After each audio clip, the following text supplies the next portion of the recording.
Ruby's Rainbow Garden Series by Wren Littleleaf.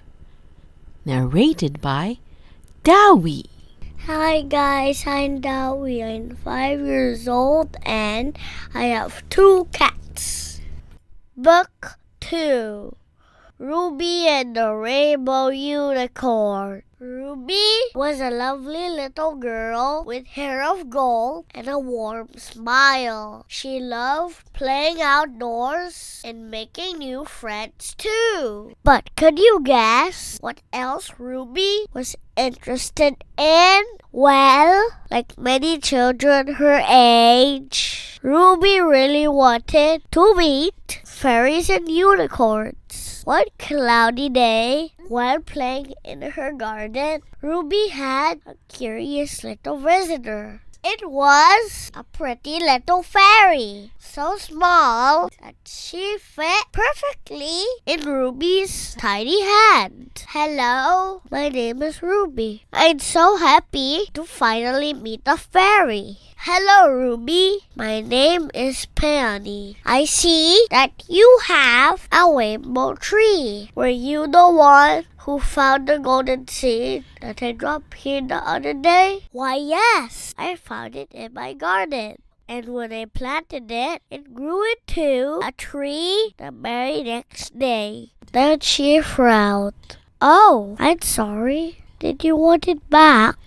I didn't realize somebody was looking for it. I'm really sorry. Peony smiled. I understand. However, the rainbow tree belongs to the fairy meadow. It's quite impressive that you are able to grow it here, but I'm not sure that it can stay. Ruby looked at the tree with a worried frown. What will happen to it now? Peony thought about it before nodding. We should talk to my friend Thistle about it.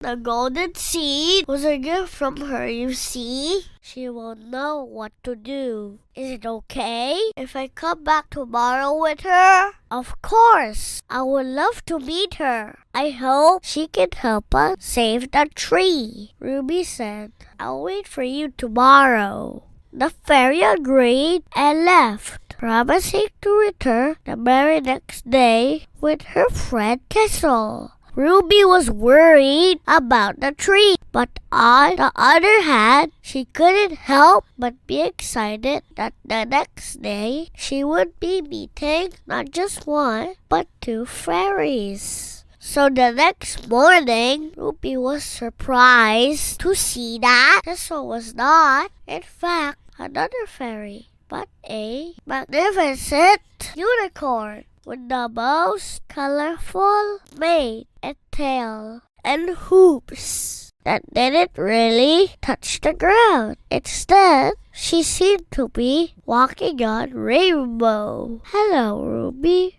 My name is Thistle, and as you can see, I'm a rainbow unicorn. My friend Peony told me that you found the golden seed and that it has grown into a rainbow tree. Yes! Oh, I'm so pleased to meet you, Ruby whispered, her eyes wide with fascination. Rainbow unicorns are from the world of wishes, just like the rainbow tree. Peony explained. I'm from the fairy meadow, and it's the only other place where the rainbow tree can grow.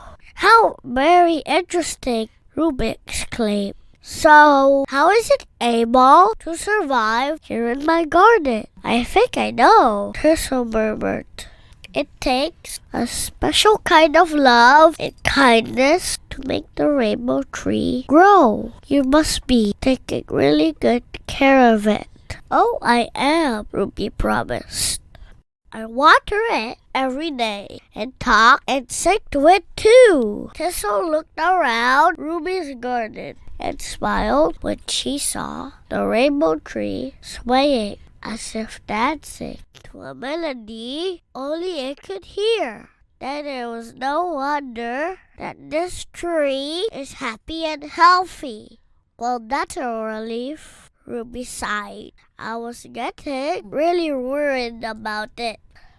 Tessel tapped her hooves on the rainbow. However, it cannot stay here for long, Ruby. Someday, the rainbow tree would have to return home to the fairy meadow to be able to produce golden seeds too. Oh, Ruby suddenly felt very sad to say goodbye to the tree so soon.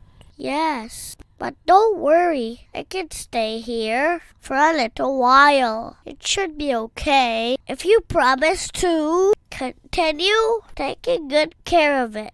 I will, I promise, Ruby exclaimed.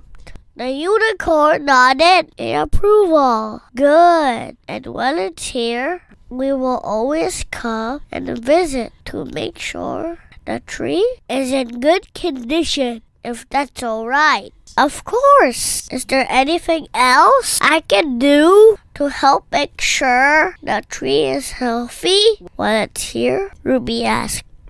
Oh yes, Peony nodded.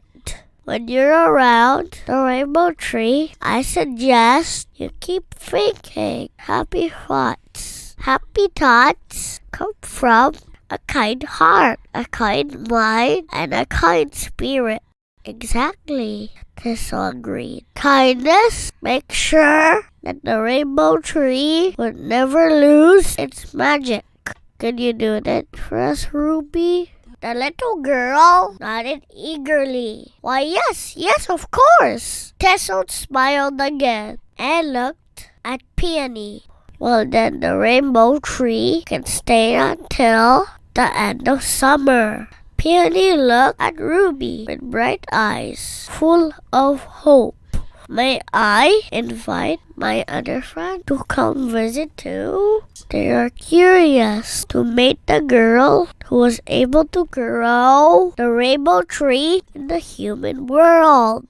Ruby laughed, utterly delighted to make new friends. Of course, the more the merrier. Squealing with delight, Peony sang a special song, and soon after, more fairies appeared next to the rainbow tree. Everyone, welcome to Ruby's Rainbow Garden. The end. Like and subscribe for new chapters. Thank you. Thank you for listening. Help support an indie author by checking out the rest of the books in this series, Ruby's Rainbow Garden, all available on Amazon. Thank you.